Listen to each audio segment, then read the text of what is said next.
Rumblebots Last Bot Standing is a deck building game in which every turn you will acquire new cards, you will improve your deck of robots, and then you use your deck to auto battle, which really works with the theme of robots. Auto battling with cards, of course, one thing of the game Challenger, the comparison is very natural. Even the person demoing the game Gen Con 2025 was comparing the game with Challenger to say, hey, it's kind of like that game, but we have more steps. That description turned out to be pretty correct. So in Rumblebots, each player has a personal workshop represented by the style here, in which we will have a marker that indicates how many scraps we collect every turn. That is the currency in the game that we will use to create more robots. The game lasts up to 6 turns. In turn 1, a player by default will get 1 scrap, turn 2, 2, you see the pattern here, turn 3, they get 3, and so on. Plus, you can have more scraps like that. Also, at the beginning of the game, you can only buy cards of tier 1. Those are the ones there. As you can see, that's the central area, the market. So you only have cards from that tier available at the beginning of the game. And the players may spend resources, indeed they may spend scraps to improve their workshop. So from level 1, say, to level 2.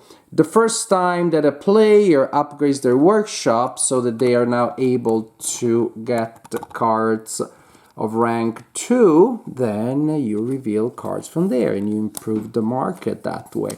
When somebody improves their workshop to level 3, they also open that market. However, again, you still need to individually upgrade your workshop to have access to those fancier cards. Here we have a space for crystals. Crystals are very important. They are a reward that you get for being the last player standing in the confrontations later in the turn. You will gain crystals if you win, and with 3 or 4 players also if you are ranking second, meaning the last person to surrender to the winner, you get 1 crystal. So 2 to the winner and 1 consolation prize to the last to surrender without winning. You place them here. And then to spend them, you need to quote-unquote energize them, which simply means you're going to place them here. And you can use each crystal that you move there either to scan, which is you look at 2 cards from the deck and you're the only person who can buy them this turn. If you don't buy them, they go at the bottom of the deck. Or simply use them to collect more scraps, and that is a much favorite option I found. At the end of the turn, the crystals, also but you have crystals here, it counts as energizing. There are game effects that will be triggered by that. At the end of the turn, you place them here, and there may be game effects that will allow you to get them out, otherwise they don't automatically become available again. So, as we said, it's all about those bots that you buy and then you use to fight. You start with a basic deck of 3 cards. Each card has 1 or more factions it belongs to, as indicated by those symbols there. They have an attack value, a defense value. They may have other effects here. The basic robots don't. The other robots typically do. They may also have little dots there that indicate critical hits, and they may also have dots here that indicate barriers. So basically critical hits are a special way of attacking, and barriers are a special way to defend against critical hits. And so suppose that, well, we need to start actually by buying stuff. So as I said, we'll go around the table, we'll take turns building our decks.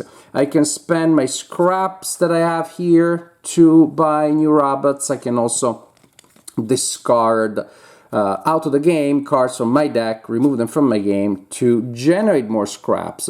The number you see there printed on that little symbol there in the very bottom right corner of the card indicates how many scraps it generates if I trash it. And the number you see on that yellow part of the template indicates how much it costs to buy that card, which is why your starting cards come for free. And so suppose that is my turn, I'm taking my actions, I energized to generate some extra scraps maybe, I discard, I trash some cards to generate some extra scraps that way. And I maybe upgraded my workshop, maybe I didn't. In any case, after all is said and done, now I have a deck of cards that I'm ready to use to fight. And then everybody will have their deck of cards, hopefully somewhat upgraded. And now we're gonna see how a battle works. A player will be the champion, and they will have that token. Typically that is the player who won the previous confrontation. The champion draws a card from their deck and they place it so that the defensive value is facing up, because that indicates that now they are defending. The next player, in turn order, now needs to attack and beat that defense value, which is 1. So now they're going to draw cards, and this time they place them standing, because now we're indicating that we're looking at the attack value. And so that's 1, which is not enough to beat the defense of 1. We draw another one. Now this gang of robots here, that's how they call it, one or more robots. This gang has defeated this one. This one is discarded. Now they become the champion and the current standing robot, and now they turn into defenders. Now you will take, you will choose one faction, and you can keep all of those as the defenders, and so there may be multiple cards. In this case I would have to choose one of these. If I had another pink card there in my gang, I would be able to preserve it. Suppose that is my gang, then that's pretty good. I turn them this way and I have a defense of 6. Now it goes to the next player, who has to beat those 6s with the cards that they still have. And suppose, here we go, that's an attack of 1 plus 0. And now we are 3. That is not enough to beat that. And so this plays out of the game. And if you're playing with more than 2 players, then somebody else will try to defeat that. Now remember those critical hits. There is another way of winning a confrontation other than just beating the total value, which is to generate 4 critical hits or more. And so, for example, if I play that, although the total is 6, which usually wouldn't be enough to beat a 6, I also have 4 critical hits. So now I was able to beat that gang. These are discarded, and now I choose one of my factions here to represent my defender. I'll choose plants, and now I have a defense of 2. That's all I could have chosen. This one is the same. That's the idea. Either you beat the total of the opponent, or you have 4 unblocked critical hits, because again, remember, if you have barriers, which are little dots next to the defense value, they count as stopping critical hits, and that would be an example of a barrier that stops a critical hit.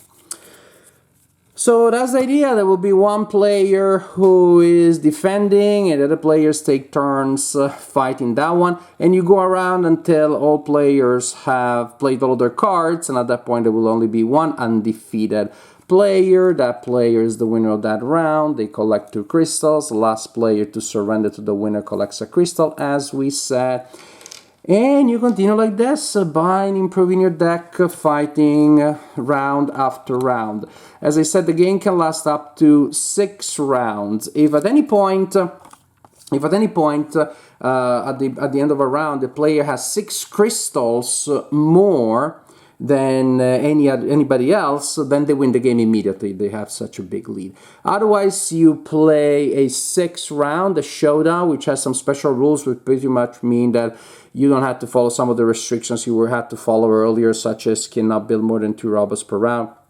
You can pretty much throw everything you have in the showdown. And in any case, if it gets to that point, the player who wins the showdown, the last round, the 6th round of the game, wins the entire game.